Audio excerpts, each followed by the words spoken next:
recording this podcast on June 23rd, somewhere in North Doheny Drive, just below Sunset Boulevard. Let's talk about Todd, my boyfriend for 11 years, keeps calling the world we're living in a simulacrum. The definition being something that replaces reality with its own particular representation. In other words, according to Todd, we existed in scripted non-reality that now actually encourages an opposing non-reality, and he is shocked that in 2021, so many people he knew and trusted got sucked into the belief this new simulacrum encouraged, and ultimately led to Todd getting black-pilled. And it began with how deep he went into COVID, studying the virus, obsessed with the Centers for Disease Control, the amount of deaths, the overall pandemic, the horror of it all. Or really, was it a horror at all, he thought, depending on your odds if you were infected. This was just a really bad flu that the overwhelming majority of the populace could survive, though, of course, the New York Times did not see it that way. This was the apocalypse. And, of course, Trump's fault. And we all had to act like screaming memes accordingly. It was the narrative of the pandemic, the way it was being represented in the mainstream press, and its ultimate political meanings that it became burdened with is what radicalized Todd, my progressive, woke, liberal, socialist, Jewish boyfriend from Calabasas who proudly voted for Hillary Clinton in 2016 and Joe Biden in 2020, and who still supports Gavin Newsom here in California and is relieved that Benjamin Netanyahu is on his way out in Israel. But there was, what he pieced together, a kind of conspiratorial reaction to COVID. And the way the media encouraged it was for him a parody of reality that we were following as if we were in fact the sheeple believing everything the government and the media was telling us about the virus, and they were absolutely right, and we had to believe everything they said, even if as Americans we didn't feel we had to or wanted to at all, because the evidence was pretty good that you'd be fine with COVID if you got it. Yeah, a lot of people were going to die, but a lot of people were going to die from a lot of other things anyway. And Todd doesn't even want to contemplate the millions of people who eventually died non-COVID deaths because they couldn't get to doctors or get properly diagnosed with other diseases that could have saved their lives because they weren't allowed to visit doctor offices or hospitals. Todd was obsessed with COVID, the origin of the virus. Had the World Health Organization gotten things wrong? Was it Trump's fault, or had he been duped? There was an increasing cast of characters that Todd found appalling in the COVID narrative. And forget the newscasters wearing masks as they stood in deserted parking lots talking about the next day's weather.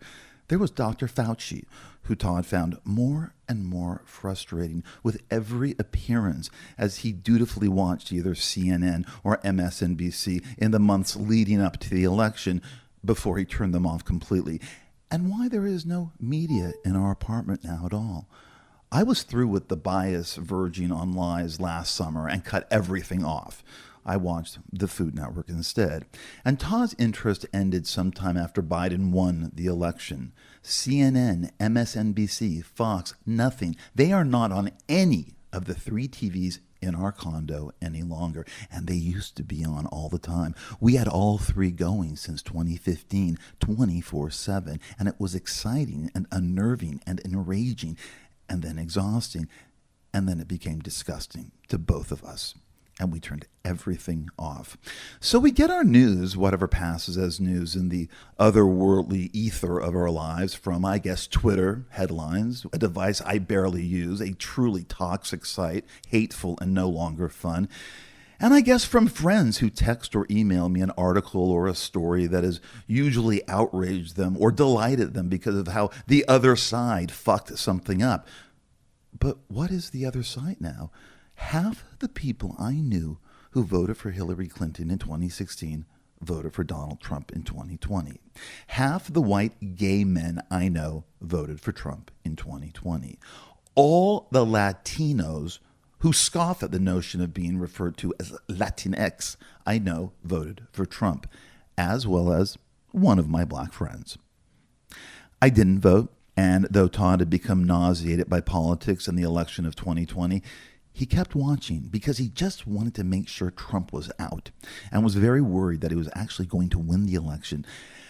And though he was ultimately relieved, he was also staggered and refused to believe at first that 10 million more people voted for Trump in 2020 than they had in 2016, and not 20 million less, as a liberal lawyer at a dinner party we were at in Bel Air over the summer announced smugly, suggesting Trump would only get about 40 million votes total. Anyway, Biden got in, things got boring. My well-meaning liberal friends leaned into me over their $55 Branzinos at the Sunset Tower and compared January 6th to 9/11, and I just ordered another martini. I was moving away from everything. I had been reliving my life from 1981 in my new book, The Shards, and I actually, despite the terrible things that happened to me then, often preferred living there to the reality of the current moment. So, getting back to Todd, he got blackpilled quite quickly in the months after the election, and that the basis for this, the tipping point, was the pandemic. Now, for those of you who follow us as a couple, yes, Todd has been having some fairly severe borderline personality issue problems that we are dealing with. Some weeks are worse than others. Some days are fine. Other days are nightmares. I am not equating, and nor is Todd, his newfound entry into the land of the red-pilled as a product of being bipolar. Because what you might see on Instagram and YouTube, usually recorded in the middle of the night when Todd is having one of what you might refer to as his episodes, or perhaps isn't taking his medication correctly, is not what I live with. There are tensions, but we wake up together, we have coffee together, we have conversations about what's happening with our friends and families, we go grocery shopping, we listen to music, we talk about books we're reading. He's into Salinger and George Eliot now, I'm into Robert Stone and Hemingway, and we watch TV shows and movies together. In fact, we watched the second episode of season 2 of Dave last night and spent an hour talking about it. This is the Todd that I live with, and not the Todd on Instagram at 4:46 in the morning. The Todd on social media I don't see.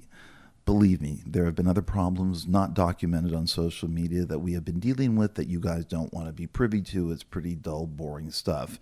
I don't watch the entire ramblings on Instagram and Twitter and Facebook, but from the flashes I've seen, that's not entirely the Todd I live with. It's very frustrating living with someone afflicted with this disease, but we are trying to get through it, and we mostly do. Sometimes it's very hard. I'm not asking for sympathy. I'm okay. So the road to COVID and Todd's immersion into all things pandemic led Todd to now hate the media with an unbridled passion. He hates mainstream liberals. He hates the Democratic Party. To be fair, he also hates conservatives and Republicans. He hates Hollywood strident hypocrisy embodied by people like Rob Reiner and Alyssa Milano and Seth Rogen, who in an article in the London Guardian last week apologized for jokes he made in Superbad and suggested Animal House should have never been made because they were so out of touch with today's humor. Yeah, dummy, Animal House was made 45 fucking years ago.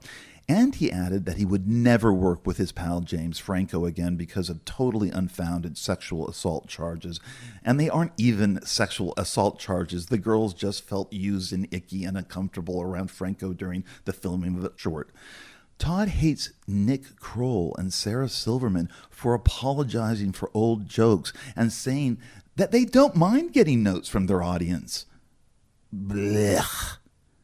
And he hates the overreach of Me Too, and he thinks Black Lives Matter is a deeply anti-Semitic organization and that any Jew supporting them is out of their minds. This is what Todd and just about every Jewish liberal friend I have thinks about Black Lives Matter, as well as being an ineptly run and completely corrupt organization. They think this, and yet would never admit it publicly. I don't know. I haven't looked into it. I'm not Jewish. I don't care about Black Lives Matter. I'm lost in 1981. Todd also believes that Woody Allen is completely innocent and Mia and Ronan are whack jobs. The world is run by the ineffectual, the anti-man, the wuss, Todd realized in 2021. Don't get him started on Mark Zuckerberg or Bill Gates. But he adores Elon Musk. And he's gone through a radicalization where, though he didn't want Donald Trump to be president, he now totally gets what Kanye West meant when West admired Trump's dragon energy. Todd now loves Trump's humor and dragon energy. Todd now loves masculinity. Masculinity is important. Masculinity makes things happen. And is it really trying to get erased from the slate by Hollywood and the mainstream press? Masculinity is hot. Masculine dudes are where it is at for Todd and I in the summer of 2021. Trump might not be my president, according to Todd, but Todd now likes the demeanor of the guy and his humor and authenticity, not the awful business dude or the presidential candidate. And he now thinks the Trump kids were unfairly and cruelly covered by the media. FYI, Todd never liked any of them. But Hunter Biden writes an entire chapter in his new book about how easy it was to make crack cocaine while living for a month in a bungalow in the Chateau Marmont, and then says the N-word numerous times on a tape. Who cares? The media won't cover that. Though imagine if Donald or Eric Trump said it, and imagine the reaction from the zombie media, and start laughing. Everyone is trolling everyone. Nothing is real. It's all a facsimile. Why bother caring? I've often been thinking this in 2020 and 2021. What's the point in participating in a fake society? Well, because there are novels to be read, and there is beautiful music to listen to, and there is art to look at, and there's the Criterion Channel. And now in our apartment, these take precedent over the fakery of the mainstream news, which has completely aligned with the government and the military and parrots whatever they put out as if it is officially real, that this is the United States we are living in. Forget it, Jake. It's Chinatown, I used to say when Todd was trying to figure out exactly why the COVID narrative was so overwrought with overreaction and politics and racism. I would say this whenever he was trying to find a sense of righteousness and meaning in this wicked, wicked world. But his incessant deep dives into COVID and the pandemic finally played out into a profound loss of innocence that I believe exacerbated the bipolarity. Remember, Todd knew this was coming a month before everything shut down. He'd been tracking the virus in ways I hadn't in early 2020. We had supplies in February that he'd purchased. We had disinfectants and hand sanitizers and masks and extra toilet paper. He knew it was coming and was frightened by it. Now, at the end of June 2021, he thinks the entire thing was both real and orchestrated. A really bad flu that killed 600,000 Americans. And yes, that is a fuck of a lot more than the 50,000 who die of just the flu every year, 12 times as many. Yes, noted. Todd was the first person I knew who started doubting the mask wearing. He would see a dude driving a Prius by himself with a mask on and groan with disbelief. A young woman walking down a deserted alley above Santa Monica Boulevard wearing a mask made him shout out to me, "She's an idiot. She's been brainwashed." Yes, the virus was airborne, but had for the overwhelming majority close to a 99.9% survival rate. And the fucking virus didn't survive on surfaces, so why was my trainer dutifully wiping off every weight I used in the gym? Or why was the hapless supermarket attendant wiping down the handles of the shopping cart he offered us after we stood in the bread line for 20 minutes? My 81-year-old aunt who had a stroke survived COVID with a cold in bed for a day or so. Todd's 77-year-old obese uncle survived COVID. A friend's mother has lung cancer, survived COVID. And yeah, a percentage of the infected didn't. Todd's suspicion of how the pandemic was being covered was the black pill moment. A virus that if you were infected with and your survival rate was about 100%, then why were our friends losing businesses, a gym, a restaurant, lost because of the panic? This desire that seemed the media and the left needed to push for us to get excited and aroused and terrified by the danger of the narrative. Did you get vaxxed? Always our liberal friends eagerly asked, as if it was code for, did you vote for Trump? they would tell us we'd have to wait to go out for our $400 dinners in Brentwood until they got their second vaccination. But let's put in a date for it now anyway. Oh, LA. Todd looked into the vaccinations with an obsessiveness that bordered on insanity and came to the conclusion he wasn't putting that shit in his body. Todd is by no means anti-vax. He believes in science and has problems with people who are anti-vaxxers, but he is not convinced by this particular vaccination narrative. This was what black-pilled my proudly liberal boyfriend, who is now nothing. Never going to be a Republican or conservative, but he isn't aligning himself with what liberalism means now, and definitely not what the Democratic Party stands for. This might change, he says. It might not. He says it really isn't about being left or right, conservative or liberal anymore. But the media, fuck them. My guest today is Sean Stone, who's only about